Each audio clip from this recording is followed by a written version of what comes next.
Today, we are opening the sources on a life that, for well over 50 years, was a fundamental part of American entertainment and political conversation. You are. We're here to examine the immense and multifaceted career of Robert Norman Reiner and the profoundly tragic circumstances that concluded his life and the life of his wife, Michelle Singer Reiner, just a few days ago on December 14th, 2025. This is a discussion that's really defined by contrast, isn't it? How so? Well, you have these decades of monumental public achievement set against a sudden and just intensely private tragedy. Right. And the sensitivity around the facts that have emerged, especially in the immediate aftermath, it requires us to proceed very carefully. Of course. Our purpose here is just to move methodically through the documents we have. The ones detailing his influential career as a performer, as a director, his extensive history of activism, and of course the verifiable reports around the shocking events of his final days. We're here to systematically explore the facts presented in these sources. And when you look at the breadth of his work, it's staggering. We're talking about a figure who was, the liberal conscience of the most watched TV show of the 70s, who then directs a series of absolute classics across almost every genre you can imagine, and then spends decades as a major political advocate. But as you said, the magnitude of that public life, it now contrasts so violently with the gravity of what's dominating the narrative now. The sudden and profoundly tragic loss of both Rob Reiner at 78 and his wife, Michelle, at 70. So we have to begin by addressing that reality. We have to approach this first section with solemnity and a focus solely on the verified facts, as reported by the authorities and media in the source material. Okay, let's unpack this. This very difficult sequence of events, keeping strictly to the official timeline presented in the sources. The incident occurred at their home in the Brentwood neighborhood of Los Angeles. That's right. The initial reports indicate that Rob Reiner and Michelle Singer were found deceased on Sunday, December 14th, 2025. That's the critical starting point. The Los Angeles Fire Department, they were the first to respond. And it was for a medical aid call initially? Yes. The call was logged at approximately 3:38 p.m. Pacific Standard Time that Sunday afternoon.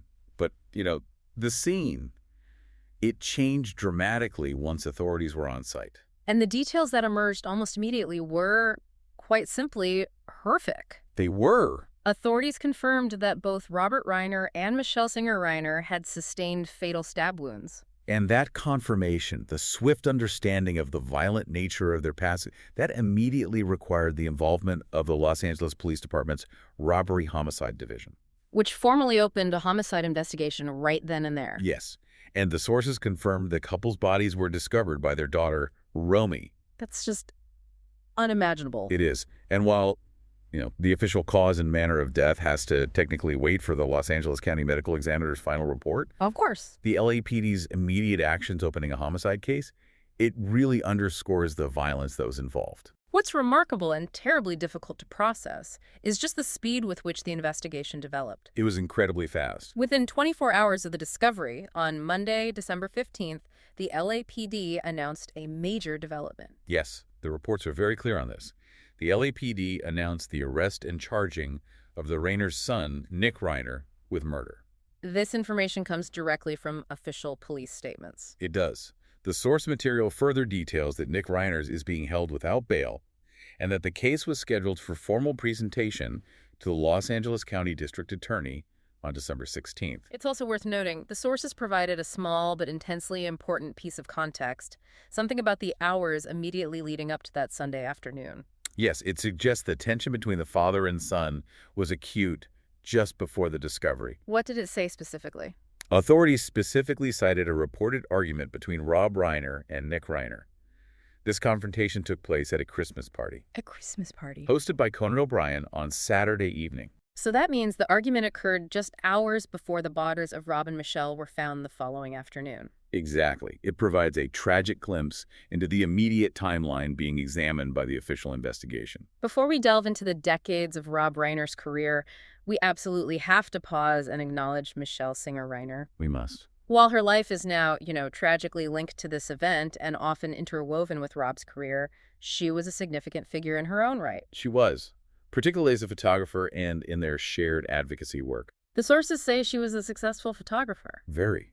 And their relationship is tied directly to one of Rob Reiner's most celebrated films. They met while he was directing When Harry Met Sally in the late 1980s. And they married in 1989. Yes. She was a full partner in his life, often sharing the stage with him in their later political and charitable work. Together they had 3 children, 2 sons, Jake and Nick, and a daughter, Romy. And it's also important to mention that Rob Reiner adopted his first wife, Penny Marshall's daughter, Tracy Reiner, from Marshall's previous marriage. So his immediate family included 4 children. And this family context is deeply relevant, isn't it? Particularly given some of their previous public struggles. It's very relevant. The sources note that Rob directed a film in 2015, a semi-autobiographical film called Being Charlie. Right, and the screenplay. The screenplay for that film was co-written by his son, Nick. The same son now charged. Yes. And the film was based, quite explicitly, on Nick's long struggle with drug addiction. So the family had publicly navigated immense tension and struggle before. They had. And that history now adds a layer of heartbreaking, just difficult context to this final tragedy. The fact that they used their professional work to try and process deep personal pain, it's a painful reminder of the complexity of public versus private life. It is. Let's shift now, though, to the monumental achievements that define the life of Robert Norman Reiner up until that devastating conclusion, starting right at the very beginning. Robert Norman Reiner was born on March 6, 1947, in the Bronx, New York City, into a Jewish family. And his parentage is really the key starting point here. It's everything. He was the son of Estelle Reiner, an actress and singer, and Carl Reiner, a comedic giant, known for the Dick Van Dyke Show, the 2,000-year-old man routine with Mel Brooks. I mean, growing up in that environment means he was literally raised in the center of American comedy's golden age. He grew up in New Rochelle, New York, and then the family moved. He graduated from Beverly Hills High School in 1964 before going to the UCLA Film School. It was clearly a family just immersed in the arts. His siblings, a poet, Annie Reiner, and a painter, Lucas Reiner, they also followed artistic paths. And while his legacy is so defined by directing, his entry into the business was purely as a performer and a writer. Purely. He trained at the Bucks County Playhouse in Pennsylvania in the early 60s, taking on those usual small acting roles in iconic 60s shows. Like Batman and the Beverly Hillbillies. Right, and those roles established his acting bona fides, but the pivotal turn really came behind the scenes. Exactly.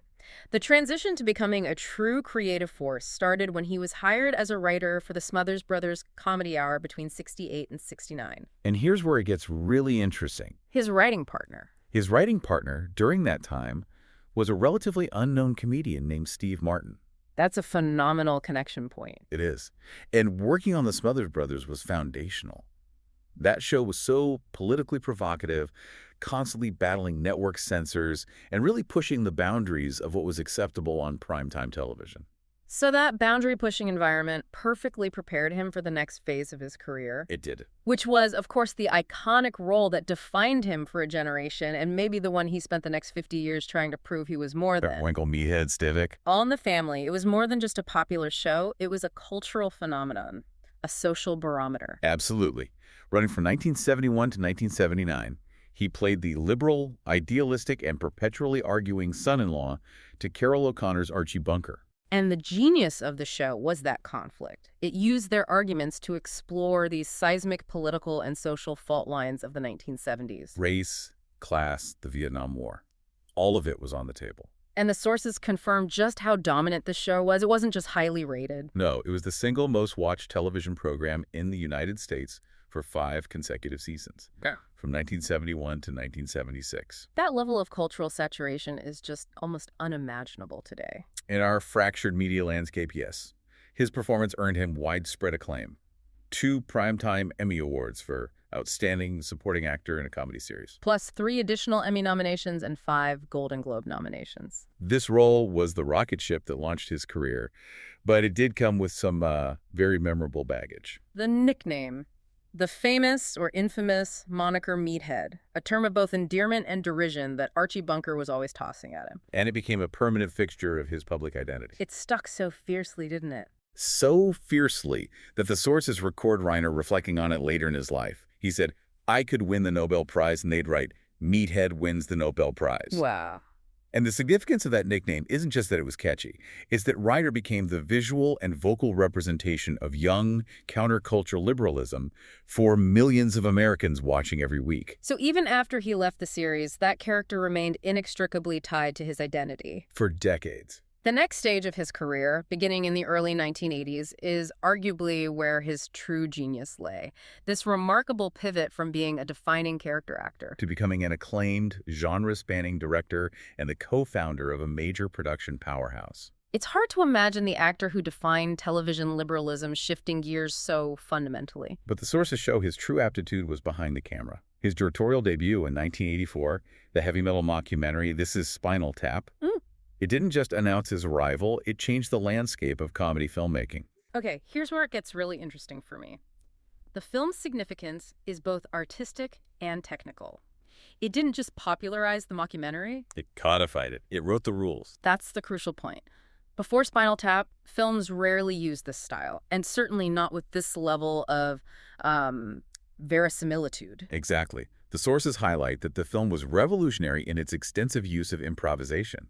The cast essentially developed characters and scenarios on the fly, making the entire film feel unnervingly real. Like a genuine documentary gone wrong. Yes. And the genius of that approach meant that many audience members, when it was first released, they genuinely believed the band Spinal Tap was real. They thought it was a serious profile. They did. This blurring of lines parody with deep realism, it established the framework for every mockumentary that followed, from Waiting for Guffman to The Office. And it's rightly preserved in the National Film Registry. As it should be. That success gave him immediate cachet, and he used it to embark on what critics frequently cite as one of the greatest directorial streaks in Hollywood history. And he'd do it by achieving massive success across wildly different genres, which is incredibly rare for any director. It is. That streak began immediately after Spinal Tap with The Sure Thing in 1985, a college road trip comedy. And then came Stand By Me in 1986. Which is perhaps the defining coming-of-age drama of the late 80s. A huge risk, adapting Stephen King but not horror. A significant risk. It was this nostalgic, sensitive look at childhood trauma and friendship. And Reiner managed to pull these deeply affecting performances from a very young cast. It showed he could direct nuanced drama immediately after a groundbreaking comedy. And then we get The Princess Bride in 1987. A comedic fantasy, a fairy tale that just defied traditional categorization. The source material credits this film with having numerous phrases, as you wish, inconceivable, enter the regular English lexicon. Which just shows its profound cultural stickiness. It's a timeless classic. And following that, in 1989, we get When Harry Met Sally. This film is absolutely crucial for the romantic comedy genre. It is. Critics lauded it for shifting the narrative focus, for providing genuine, equally balanced perspectives from both the male and the female lead. It elevated the entire genre. It asked serious questions about friendship and sex in a way that still feels innovative today. It's consistently ranked among the best romantic comedies of all time. It's hard to maintain that level of success across such diverse, lighthearted genres, but then Reiner shifts dramatically again in 1990. He tackles intense suspense and drama with Misery. Another Stephen King adaptation. And he executed it perfectly. Kathy Bates, playing the terrifying Annie Wilkes, won the Academy Award for Best Actress for that role. Winning an Oscar for an actor under a director's guidance is one of the highest compliments a filmmaker can receive. It confirms his mastery over performance, even in a genre entirely new to him. And then came his commercial peak. The military courtroom drama A Few Good Men in 1992. This was his biggest blockbuster success. A Few Good Men proved Reiner could handle big budgets. Major stars like Tom Cruise and Jack Nicholson, and complex, taut courtroom drama. It was a massive critical and commercial hit.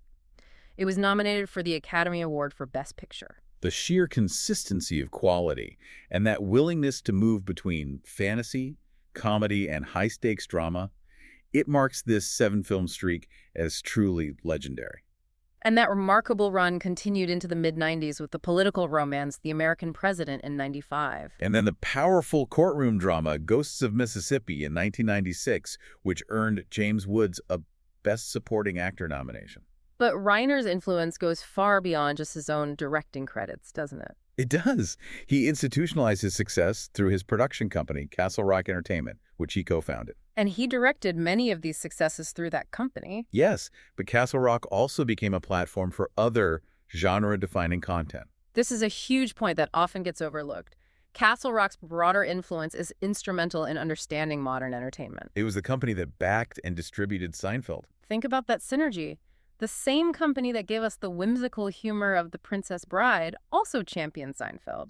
A show that rejected traditional sitcom structures, focusing on the minutiae of daily life, and it reshaped network television comedy for decades. And on the film side, Castle Rock was responsible for producing two of the most enduring and critically beloved dramas of the era. The Shawshank Redemption and The Green Mile. The sheer variety from cynical comedy to profound cinematic drama, all under one banner, it's a testament to the diverse, quality-focused culture Reiner fostered at Castle Rock. And he continued to work across genres throughout the 2000s and 2010s. He directed The Bucket List in 2007. Which the sources note actually popularized the term bucket list itself. Right. Once again, he had this uncanny ability to inject cultural concepts right into the mainstream. He also embraced his acting roots, proving his versatility in supporting roles. He was in Sleepless in Seattle, Bullets Over Broadway, and he took that prominent role in Martin Scorsese's 2013 film The Wolf of Wall Street. Playing Max Belfort, Jordan Belfort's father. And, fittingly, his career came full circle in his final year.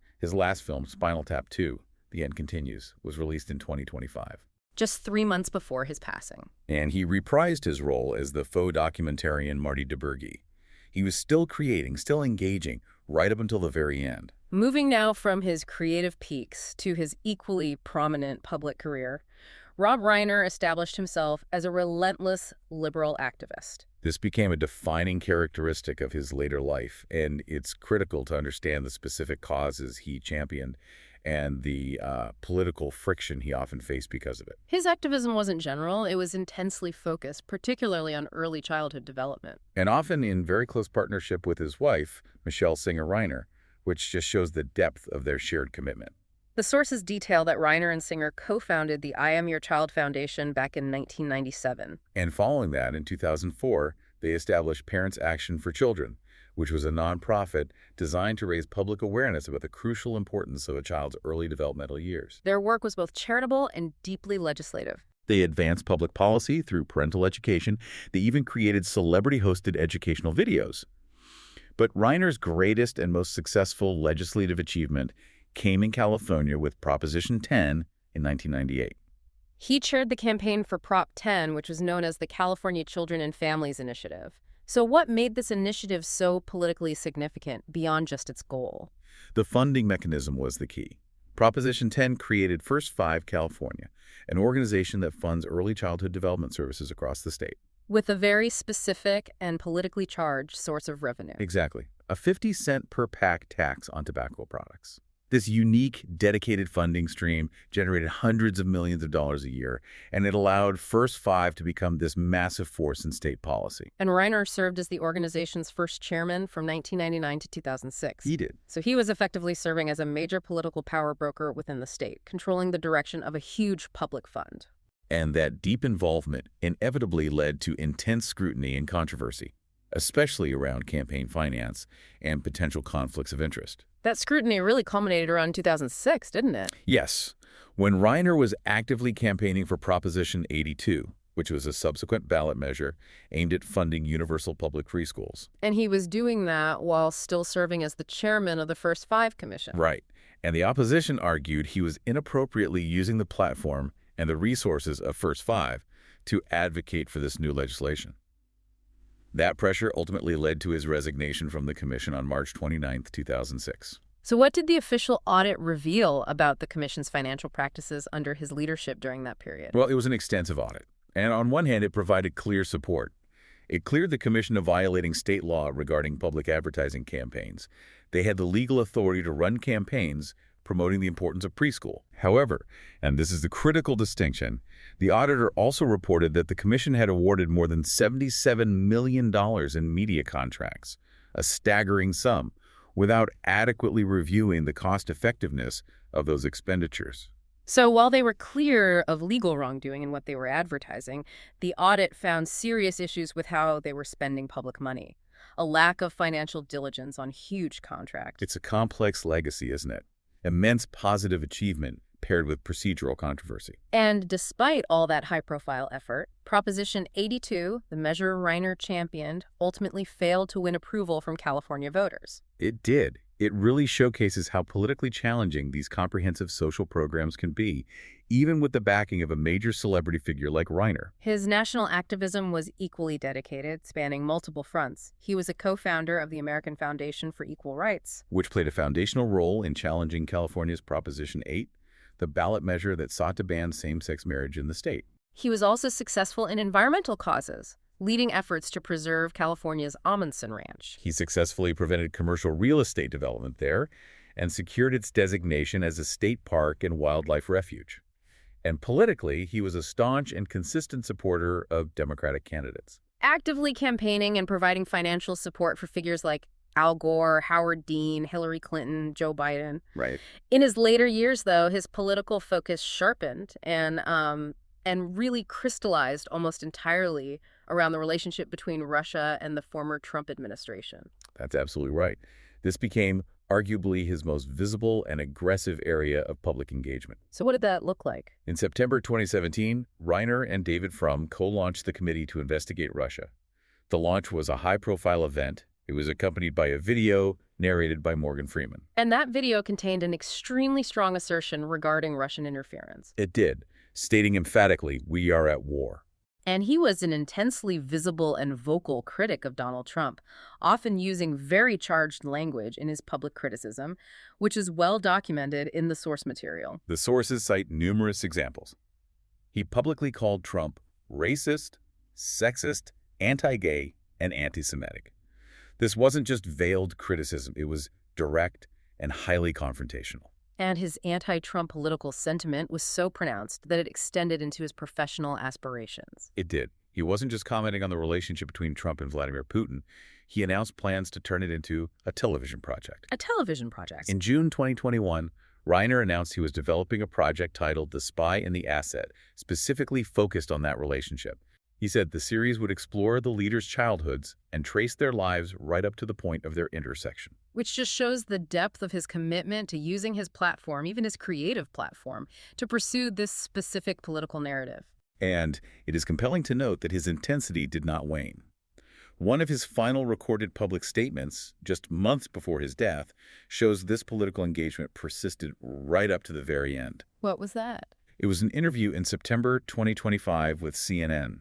He spoke out against the political climate and criticized the Federal Communications Commission regarding the suspension of Jimmy Kimmel Live. And during that interview, he made a comment that, viewed in retrospect now, carries a chilling, almost prescient significance. He did. He said, "It may be the last time you ever see me," in reference to the political environment and the show's suspension. As we transition into the final analysis of his public life, let's synthesize his enduring cultural contributions and examine the immediate public response to his death, and that includes the extraordinary and highly controversial political fallout that followed. The immediate reaction from colleagues and political leaders was universally characterized by shock, grief, and profound sympathy for the victims. Los Angeles Mayor Karen Bass called the deaths a devastating loss for our city and our country. She praised both his creative work and his tireless advocacy for social justice. And California Governor Gavin Newsom also issued a heartfelt tribute, reflecting on Reiner's boundless empathy and his extensive work on behalf of children and civil rights. The response from the arts community was deeply personal. SAG-AFTRA trade president Sean Astin honored Reiner as one of the most significant figures in the history of film and television. Ben Stiller called the passing a huge loss. But what stands out is the response from comedian Eric Idle. Yes, who had collaborated with Reiner. Idle described him as a lovely man and mentioned that he had spoken to Reiner just hours before the discovery of his body. It just underscores the suddenness of it all. For those he directed early in their careers, the loss felt almost familial. Actor Jerry O'Connell, who starred in Stand By Me as a child, stated Reiner's death felt like a parent has passed. He deeply credited Reiner with everything in his life, his children, his wife, his success. That level of impact is rare. It really is. Even former high-profile political figures offered deep sympathy and praise.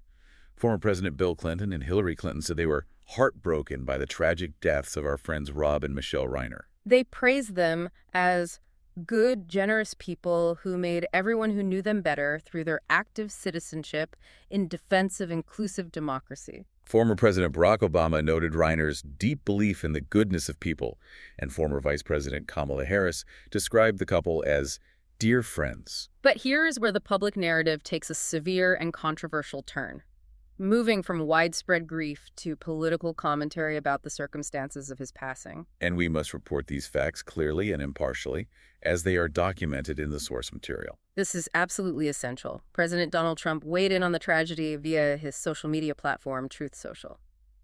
His post stated that a very sad thing happened, but then it alleged that Reiner and his wife reportedly died due to the anger he caused others with Trump derangement syndrome.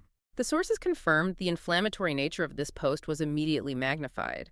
They note a significant detail. The official White House Rapid Response account, on X, formerly Twitter, reposted Trump's original Truth Social message.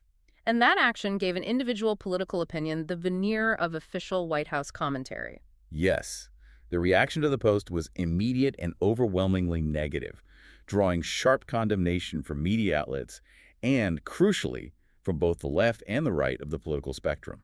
This was not solely a partisan criticism. That's a key distinction. The sources mention that Republican critics included both opponents of Trump and some of his allies, Such as Marjorie Taylor Greene and House Speaker Mike Johnson, with Johnson publicly advocating for political figures to appeal to our better angels in response to the tragedy. And when asked about his post later that day during a public event, President Trump doubled down on his comments. He stated Reiner was very bad for our country and a deranged person, specifically accusing him of being one of the people behind the Russia hoax. and the bipartisan condemnation just highlighted the extent to which the president's remarks departed from the typical message of consolation offered after the death of a prominent public figure. He did. Setting aside that political friction, let's solidify Rob Reiner's lasting cultural legacy, which is perhaps best summarized by the official preservation of his most influential work. His legacy is undeniably monumental. It's built upon his achievements across acting, directing, and producing. And his contributions are officially recognized by the National Film Registry, which has selected 3 of his films for preservation for their cultural, historical, and aesthetic merit. And those 3 films speak volumes about his range. You have This Is Spinal Tap, which defined an entire comedic genre. The Princess Bride, the fantasy classic that gifted us enduring language. And When He Met Sally, the romantic comedy benchmark. That recognition confirms the depth and breadth of his impact. It does. And he is widely cited by critics as having one of the greatest directing streaks in Hollywood history with his first 7 films. He mastered vastly complex and diverse genres: mockumentary, coming-of-age, fantasy, rom-com, military drama. All with critical and commercial success. Few filmmakers successfully execute such diverse material at such a high caliber. Very few. And then we return to Castle Rock, which cements his executive and creative influence. Right. Through that company, he was instrumental in shaping modern television comedy with Seinfeld. And delivering enduring cinematic classics that touch on fundamental aspects of the human condition, like The Shawshank Redemption and The Green Mile. He also received a star on the Hollywood Walk of Fame in 1999 and the prestigious Chaplin Award in 2014. So in synthesizing his life, we are left with this fascinating and complex dual identity. On one hand, he was a truly beloved cultural figure who provided enduring entertainment that continues to resonate across multiple generations, weaving dialogue and characters into the very fabric of American culture. And on the other, he was a deeply passionate, sometimes controversial, and relentless political activist. He dedicated decades to leveraging his fame for significant social causes, from championing early childhood development with First 5 California and Prop 10 to fighting for marriage equality, and his highly visible, intense late-career focus on political resistance. It is the brutal juxtaposition of these 2 immense realities that makes his end so profoundly difficult to grasp. A public life defined by decades of achievement, fame, and highly visible political battles. Culminating in a deeply private, internal familial horror. Despite the extensive detail known about his career and his political engagement, the final narrative of his life was abruptly and tragically rewritten by circumstances that were intensely personal and domestic. It certainly raises an important reflection for anyone interested in the nature of public life and legacy. It does. Even for a figure as exhaustively documented and widely known as Rob Reiner, who engaged in the highest levels of public discourse and political activity. The final scene of his life was set in the most intimate, tragic family context, shared also with his wife, Michelle Singer Reiner. We're left to consider the immense challenge of navigating decades of high-level fame, intense political engagement, and a profound commitment to social change, all alongside the complexities and deep vulnerabilities of private familial dynamics. The source material reminds us that even monumental public achievement offers no insulation from the most painful private reality. Yeah, it doesn't. Thank you for joining this exploration of the sources detailing the life and tragic passing of Robert Norman Reiner and Michelle Singer Reiner. We hope this discussion has provided a factual and comprehensive view of the information presented in the reports. Thanks for listening.